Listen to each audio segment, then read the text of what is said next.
In the 1650s, 5 families left Europe, eventually landing on the rain-swept islands that pepper the mouth of what would one day be called Gotham River. Those families, the Waynes, the Cobblepots, the Elliots, the Arkhams, and the Kanes, would build a colonial fort together and sow the seeds of centuries of dominance in the area.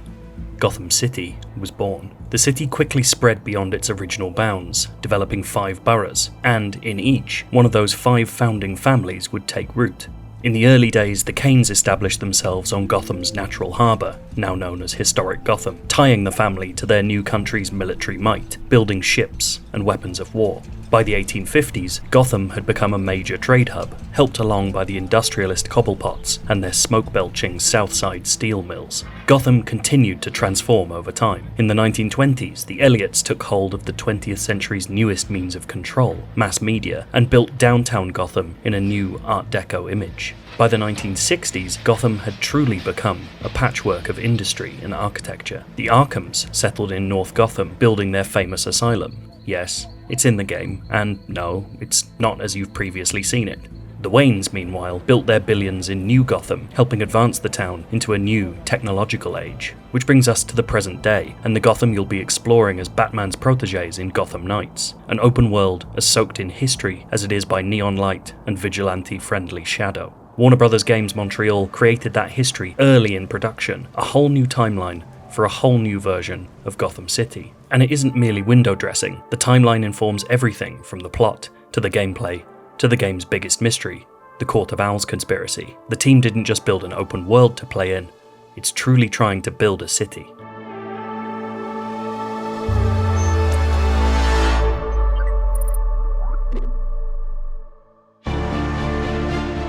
Key to this take on Gotham are those 5 boroughs and the worldview of the families that historically controlled them. So for us, the 5 boroughs, it started with the families. The families moved there, they built imposing structures within those districts. So then we build around that to where the identity for those districts really is based off of that family. Within those boroughs, the team tries to tell stories without simply having someone speak them out loud. If you visit a city in real life, it's hard to tell some of that history. So because we're making a game, really what we want to do is kind of obviously reveal some of that stuff. So there's a lot of areas that are kind of stuck in time, like even something as, kind of generic as construction, like it becomes interesting when it's halted construction or it's now abandoned and overgrown or it's ruins, all those things are more interesting for the player than just a modern city. So we tried to have a lot of those areas where it's almost stuck in time so the player can really experience what it was back then a little bit too and see how the city evolved. The team has historical and gameplay basis for every new environment. Take the Cauldron, built into the Cobblepot's lower Gotham area. We always would like to tell a story with every borough, and there's one specific one that is not necessarily related to the family, but is an effect of some of the projects that those families undertook, which was a mining operation that happened in a riverbed. So they decided to wall off 2 sides of a portion in the water and they dredged it for mining operations. It would attract workers for the mining operation. It was low-cost housing. It remained like actually a slum. The Cauldron's history is written into its walls, with tumble-down buildings and cramped, unplanned streets, all set in the shadow of the more prosperous districts around it. But all of this is a distinct gameplay choice too. This spot is kind of like a transition area between the financial district and the south side. So we have like 2 very different themes while being in a 3rd theme that is very organic, has a complete different way for the player to navigate over. It's a lot more parkouring.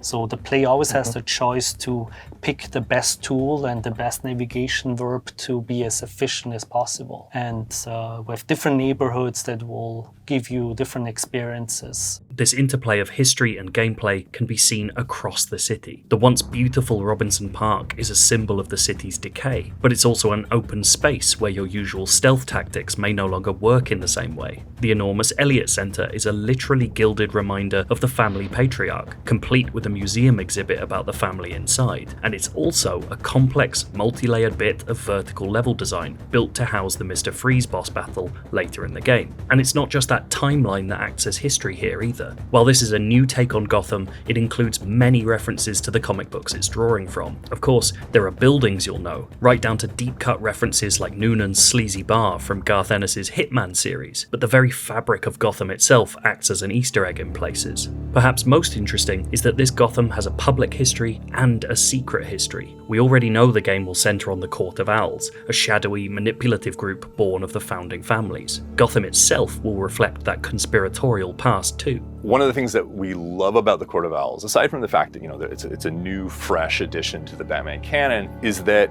they represent a threat that is so embedded and so intrinsic to Gotham City that even Batman doesn't know about it. And the notion of a threat that is so intimately tied to a city that he considers to be his city, that he knows like the back of his hand, that he's been patrolling for, literally decades at this point. That's a very intimidating and scary idea. With that in mind, what we knew is that we needed to give you a sense of Gotham's history in order to be able to show all the ways in which the court is embedded in that. That feeling that Gotham is kind of an adversary and that Court of Owls is the embodiment of that, the personification of it. The phrase commonly used at the studio for this is that they didn't just build up, creating those hugely visible landmark buildings and stories for every new district, but that they also built down. We started to imagine how the form of the city could be affected by that, and it started kind of helps suggest a geography, an urban geography to the city, going all the way back to like the late 1600s. And then we started to think, okay, well, what were the major events in history that they would have reacted to? Is it the Revolutionary War? Is it the kind of exploitation of the West, like the building of the railroads? Like all of these ideas became part of that conversation and allowed us to kind of build layers of accreted history. And we built it up and we built it down. Like we said, okay, what's buried under the city? Like what are the hidden secrets that you can find in the course of investigating the Court of Owls? Naturally, the team isn't talking too much about what those buried secrets might be, but we see hints of it as we're shown Gotham's open world. A seemingly nondescript building might be a gang hideout, which leads to a tunnel system that brings you into an exit into Gotham that you would never have guessed at, for example. We want the Court of Owls to feel like they're involved in everything. If you were to go to a major city in North America, like often they'll build a city on top of another one. Like Chicago, like they had the fire, they just built on top of it because it's not worth like rebuilding, destroying and rebuilding. So what the undergrounds allow us to do is kind of reveal that cross section of the city. So we have areas like that where you drop in, you keep going and you see things that you didn't know were there, that you didn't know the city was built on top of. And I think that's a really cool element. We try to allow the player to see kind of behind the scenes of the city, go under the surface, and as well as seeing it from up high from the bigger landmarks. The result of all this work is that this take on Gotham aims to feel like a legitimate place, not just a sandbox for spandex crime fighting. We've heard before that this will be the largest Gotham ever made in game form, but that's not what the developers are proud of. We made a very big Gotham City, but what I think is really unique to Gotham Knights is the density of it. Sometimes I will be searching for something or fighting a crime and not realize how close to me something else is happening that I'm going to want to interact with afterwards or before. There's just such a depth of nooks and crannies to explore inside our city, and I think that that's really unique to Gotham Knights.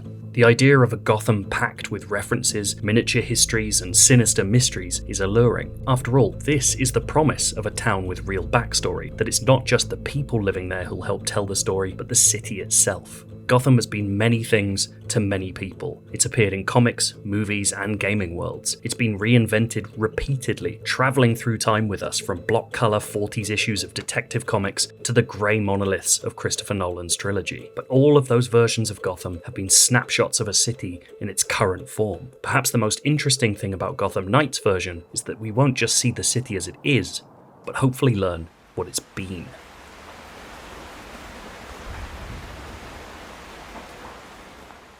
We'll be covering Gotham Knights and offering exclusive footage all this month as part of IGN First. And if you want to see what we've already done, we have 16 minutes of the opening gameplay from the game, and we've revealed 28 new superhero suits that you'll be able to unlock.